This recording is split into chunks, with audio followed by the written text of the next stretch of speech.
Okay. Kamanda Jeff, nataka turudi sasa kwenye mbio za ubingwa. Wengi kwa ligi yetu sasa hivi wanaipa Yanga 90% ya kuchukua ubingwa kwa tofauti ya pointi ambazo iko nazo zaidi ya Simba na kwa michezo ambayo imebakia. Kwa michezo ambayo imebakia, wewe kama mchambuzi ukiangalia namna kutazama, ni kweli ni muda sahihi sasa kusema kwamba Yanga anachukua ubingwa au tusubiri kwa hizi mechi ambazo tuone kuna kitu gani kitatokea hapa? Of course wana nafasi kubwa ya kutoa ubingwa. Wao ndio front runners na wana advantage kubwa kwa sababu imeshaondoka nje ya mikono ya Simba. Kwa sababu hata kama tukizungumzia scenario ya kwamba kila mtu ashinde mechi zake, it's obvious matokeo yatabaki kama yalivyo sasa hivi. Lakini sometimes mpira una mambo yake, unajua. Na decision ambayo Yanga wameifanya ya kumfukuza kocha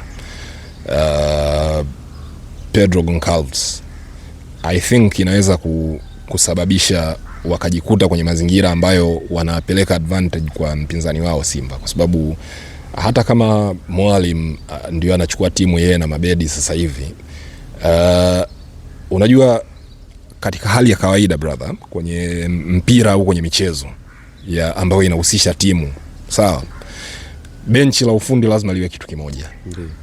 Iko hivyo. Yani kwa mfano mimi ni mdau wa kikapu pia, sawa. Kwenye benchi la ufundi, kocha wa basketball akikaa kwenye benchi la ufundi, wasaidizi wake lazima awe nao kwenye ukurasa mmoja. Mara nyingi ukisikia kocha amefukuzwa alafu ametoka msaidizi wake pale pale akawa yeye ndio amekwenda kuchukua ile nafasi, it means kwamba hawa watu walikuwa hawashare philosophy. Sawa.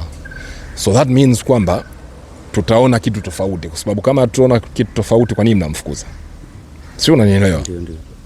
Sasa what I'm trying to say ni kwamba kitendo cha kwamba sasa hivi yuko Abdelhamid Mwalimu pamoja na Mabedi, it means kwamba kuna kitu watafanya tofauti na Pedro, and there's no guarantee kwamba hiki kitu watakavyokifanya wao tofauti matokeo yataanza kuonekana hapa. Sawa. Of course lazima tukubali, lazima tukiri kwamba sometimes ligi yetu ni dhaifu kiasi hicho, kiasi kwamba unaweza ukafanya maamuzi ambayo yanaweza kaiathiri timu and you can still get away with it kwa sababu hiyo. Sawa.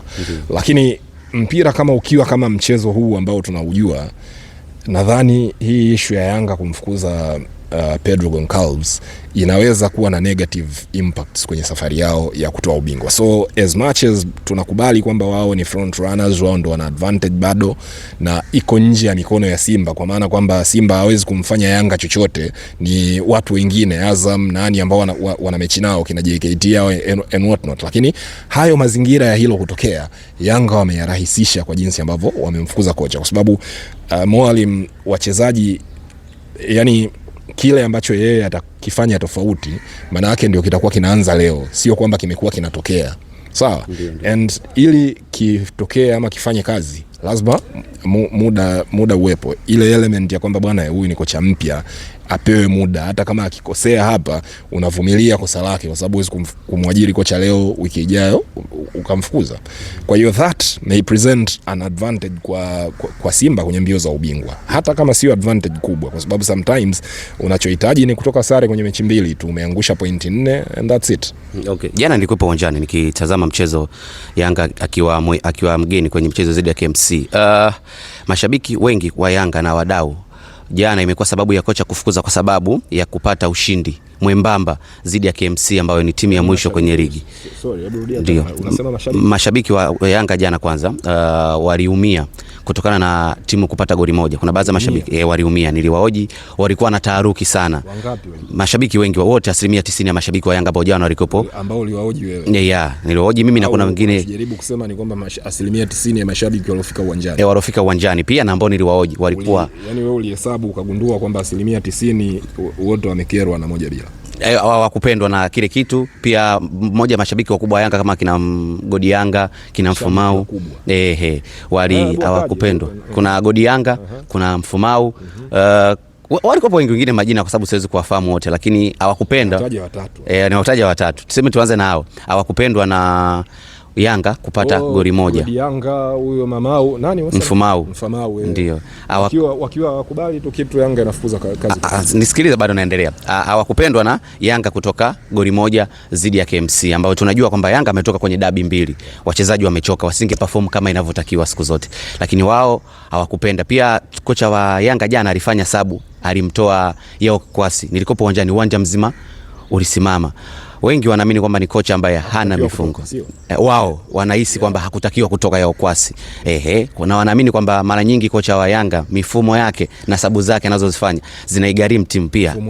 Yaani ulikaa ukamuuliza kwa mfano huo Godi nani sijui umemtaja sijui huyo Fama sijui nani uliwauliza akakwambia kwamba mifumo ya kocha na sabu zake hawazikubali. Wenyewe wanakwambia kwamba hata aliwafelisha kwenye game ya Simba ambao Yao Kwasi alianzia nje. Ni wataalamu. Mashabiki wetu nadhani unawafahamu wa ligi yetu, wengi wakiwa wampendi kocha. Pia injinia jana alipita pale na gari, mashabiki walikuwa piga kelele, lakini baada ya muda tu pale, baada ya mechi kuisha, yani kama risali moja mbele tukasikia kocha amefukuzwa. Sababu kubwa ni kwamba matokeo finyu zidi ya KMC. Sio matokeo finyu. Unasema kwamba kina Famau sijui kina Godi Yanga hawajafurahia. Wala sio matokeo, kwa sababu moja bila ni matokeo mazuri kabisa. Wengi waliamini kwamba kutokana na udhaifu wa timu kama KMC, ni timu ambayo ina pointi 9 paka sasa kwenye ligi. Imekuwa inafungwa mara nyingi KMC. Wakaamini siku ya jana ingekuwa ni siku ya kupiga dozi kubwa. Kwanza kabisa mimi huwa napata wakati mgumu sana kuwasikiliza mashabiki hao, kwa sababu with all due respect wengi hawajui mpira. Ndio. Sawa, na simkosei mtu heshima nikisema hivyo. Sawa, wote hao wataja ni watu wasiojua mpira. Ni mashabiki tu, yani kazi yao ni ushabiki. Na unajua kwa mtu ambaye anajua mpira, mimi nitakutolea mfano kwangu mimi mwenyewe. Mimi ni shabiki wa mpira. Ndio.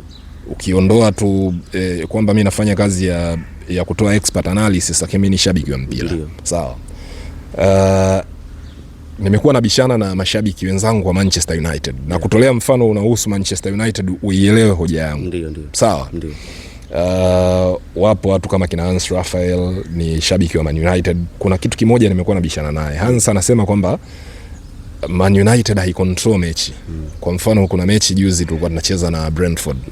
Ile mechi Manchester tumeshinda, lakini tulikoswa sana. Sawa? Ndio. Of course yes, ni kweli kuna muda